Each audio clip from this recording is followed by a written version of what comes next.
이번 영상에서는 일본 특유의 오락기기인 파치슬로의 구조를 초보자들이 이해하기 어려운 주제에 집중해서 알기 쉽게 설명해 드릴게요.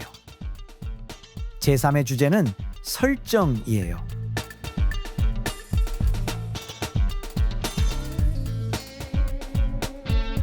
파치슬로를 할 때 여러분도 분명히 보너스를 많이 터뜨렸으면 좋겠다, 이기고 싶다, 이런 생각을 하게 될 거예요. 물론 그렇게 되는 편이 파치슬로가 더 재밌는 건 틀림없죠. 하지만 그러려면 그냥 바라는 것만으로는 안 돼요. 파치슬로의 구조를 제대로 알아야 해요.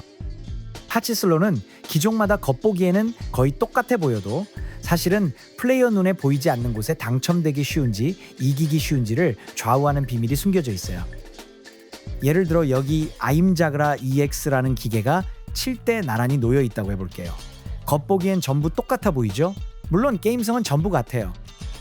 이 기계는 빅 보너스랑 레귤러 보너스라는 두 가지 보너스에 당첨되면 일정량의 메달이 지급돼서 보유하고 있는 메달이 점점 늘어나는 구조예요. 그렇다면 어떻게 해야 보너스에 당첨될 수 있을까요? 추천 방식에 대해 잘 모르시는 분은 다른 영상에서 자세히 설명하고 있으니까 설명란에 링크를 참고해 주세요. 본론으로 돌아갈게요. 겉보기에는 똑같아 보이는 이 7대의 기기지만 대당첨이 되기 쉬운 정도는 서로 다를 수도 있어요. 이 표를 한번 봐주세요. 파치슬로 기계에는 이 표에 나와 있는 것처럼 여러 단계로 구성된 설정이라는 스테이터스가 있어서 이 설정에 따라 다양한 추첨 확률이 달라지도록 설계되어 있어요. 예를 들어 이 표에서 보너스 합산 확률 부분을 보면 설정 1은 1, 168.5인데 반해 설정 6은 1, 127.5로 확률이 더 가벼워요. 즉 설정 6일수록 보너스에 당첨되기 쉬운 거죠. 이 표에는 나와 있지 않지만 일직선으로 정렬되면 팔매에 메달이 지급되는 포도 확률도 설정에 따라 차이가 있어요. 다음은 이 표에서 기계 환수율 항목을 봐주세요. 기계 환수율은 넣은 메달 수에 비해 돌려받은 메달 수의 비율을 말해요. 이 수치가 100%를 넘으면 투입한 메달보다 지급되는 메달이 더 많다는 뜻이고 100%를 밑돌면 지급되는 메달이 더 적다는 의미예요. 예를 들어 1000매를 넣었을 때 그 기계의 환수율이 97%라면 970매가 나오는 거고 환수율이 103%라면 1030매가 나오는 거예요. 그래서 환수율이 100%를 넘는 설정은 이길 가능성이 높은 기계고 100%를 밑도는 설정은 질 가능성이 높은 기계라고 할 수 있어요. 하지만 여기서 중요한 주의점이 하나 있어요. 지금 소개한 수치는 어디까지나 이론적인 수치라는 점이에요.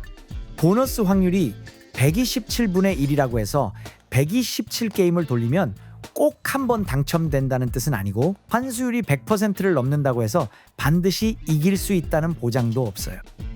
몇 번이고 말씀드리지만 보너스 확률이 높은 설정일수록 당첨되기 쉽고 환수율이 높은 설정일수록 이기기 쉽다는 건 어디까지나 이론적인 이야기예요. 실제로 결과를 결정하는 건 운이에요. 동전을 5번 던졌는데 5번 다 앞면이 나오는 경우도 있잖아요. 그거랑 똑같아요. 이 점을 제대로 이해하고 있는 게 파치슬로를 즐기는 데 있어서 정말 중요해요. 지금까지 내용을 정리해보면 파치슬로에는 설정이라는 스테이터스가 있어서 설정이 높을수록 당첨되기 쉽고 이기기 쉬우며 설정이 낮을수록 당첨되기 어렵고 지기 쉬운 구조라는 걸 설명드렸어요.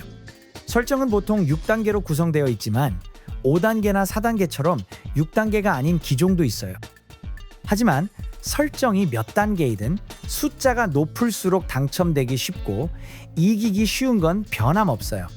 그렇다면 이 설정은 어떻게 정해지는 걸까요? 설정은 파친코 점포에서 하루 단위로 그리고 기계마다 자유롭게 정할 수 있어요. 그리고 그 설정이 1인지 4인지 6인지에 대해서는 점포 내부의 일부 직원만 알 수 있고 당연히 우리 같은 손님은 알 수 없어요. 그래서 이 영상의 처음에 겉보기엔 똑같아 보이는 이 7대는 보너스 당첨 확률이 다를 수도 있다라고 말씀드린 건 손님인 우리가 설정이 몇인지 알 수는 없지만 기계마다 설정이 다를 가능성이 있다는 뜻이에요. 7대 전부가 최하 설정인 1일 수도 있고 당첨되기 쉬운 설정이 섞여 있을 수도 있어요. 그럼 다시 이 영상의 본론으로 돌아가 볼게요. 이 영상의 주제는 보너스를 많이 당첨되고 싶다, 이기고 싶다는 여러분의 바람을 어떻게 하면 이룰 수 있을까였어요. 여기까지 영상을 보신 분이라면 그 해답이 뭔지 이제 감이 오셨을 거예요. 바로 주목해야 할 것은 설정이에요. 우리 손님은 설정을 알 방법이 없다고 했잖아요. 이런 말이 여러분의 속마음에서 들려오는 것 같네요. 물론 설정을 직접 알 수 있는 방법은 없어요. 하지만 설정이 좋을지도 모르는 기계를 찾아낼 수는 있어요. 무엇에 주목하면 좋을까요?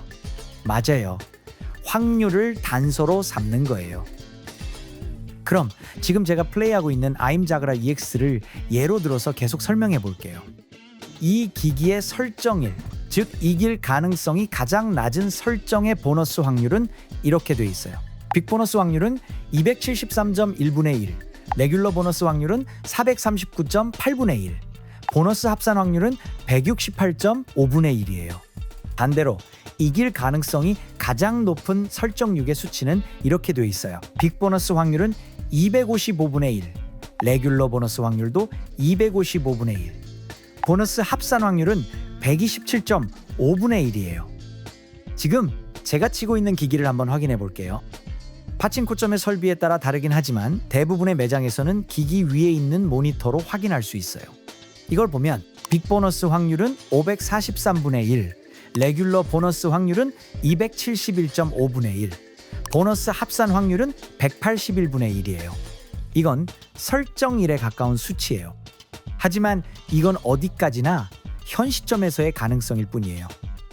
확률은 실제 설계된 수치에서 크게 벗어날 수도 있고 플레이를 계속하다 보면 계속해서 변동되기도 해요. 모든 건 가능성에 대한 이야기일 뿐이에요. 파치슬로는 언제나 그럴지도 몰라 라는 불확실한 요소가 따라다니는 게임이에요. 이번 영상의 마지막으로 설정을 추측해서 파치슬로를 플레이할 때 도움이 되는 정보를 3가지 소개할게요. 첫 번째는 설정 차이라는 개념이에요. 예를 들어 아임자그라 EX를 플레이하고 있는데 빅보너스 확률은 300분의 1이고 레귤러 보너스 확률은 200분의 1이라고 해볼게요. 빅보너스 확률은 설정 1보다 낮고 레귤러 보너스 확률은 설정 6보다 높은 수치예요. 이럴 때는 빅보너스의 설정 1과 설정 6의 확률 차이, 그리고 레귤러 보너스의 설정 1과 설정 6의 확률 차이에 주목해요. 설정 차이는 보통 확률표에 표시되지 않는 경우가 많기 때문에 직접 계산해 볼 필요가 있어요. 계산해 보면 빅보너스는 설정 1과 6 사이에 약 1.07배 차이가 있고 레귤러 보너스는 약 1.72배 차이가 나서 레귤러 쪽이 설정 차이가 더 크다는 걸 알 수 있어요. 이런 경우에는 설정 차이가 큰 요소, 여기서는 레귤러 보너스 확률을 우선해서 지금 내가 플레이하고 있는 기기가 좋은지 나쁜지를 판단해야 한다고들 해요. 아까 예로 들었던 빅보너스 확률이 300분의 1이고 레귤러 보너스 확률이 200분의 1인 기기라면 계속 플레이하는 게 좋을지도 몰라요. 다음으로 기종에 따라서는 연출을 통해 특정 설정을 암시하는 경우가 있다는 것도 알아두면 좋아요. 예를 들어 이건 파치슬로 카라쿠리 서커스라는 기기에서 AT라고 불리는 특별한 상태가 종료됐을 때의 화면이에요. 이 기기의 AT 종료 화면은 등장하는 캐릭터에 따라 여러 가지 패턴이 있고 지금 보고 계신 이 패턴은 설정 4 이상일 가능성을 시사해요. 이런 개별 기종에 대한 정보는 저희 채널에서 수시로 업데이트하고 있으니까 관심 있는 기종이 있다면 꼭 영상도 확인해 보세요. 세 번째는 비어있는 기기들 중에서 내가 플레이할 기기를 고를 때의 선택 방법이에요. 기기를 고를 때는 기기 위에 있는 데이터 표시기를 한번 확인해 보세요. 그리고 그 시점에서 확률이 가장 좋은, 다시 말해 가장 높은 설정을 기대할 수 있는 기기를 선택하는 게 이론적으로는 가장 좋아요. 하지만 이 방법은 가게가 막 문을 열었을 때나 아직 아무도 그 기기를 플레이하지 않아서 한 게임도 돌리지 않은 상태에서는 사용할 수 없어요. 자, 이번에는 잘 맞는 기기나 이기기 쉬운 기기에 대해 설정이라는 관점에서 설명해 드렸어요. 꼭 기억해 두셨으면 하는 건 어디까지나 이건 확률과 가능성에 관한 이야기이고 애매함이 따를 수 있다는 점이에요. 그리고 이 영상에서 이야기한 내용은 어디까지나 이론적인 정답일 뿐이고 실제로 파치슬로를 어떻게 즐길지는 개인의 자유예요. 확률이라는 이론에 따라 기기를 고르는 것도 좋고 운에 맡겨서 선택하는 것도 좋고 자신의 직감을 믿고 고르는 것도 좋아요. 스스로 납득할 수 있는 방식으로 파치슬로를 꼭 즐겨보세요. 그럼 다음 영상에서 또 만나요.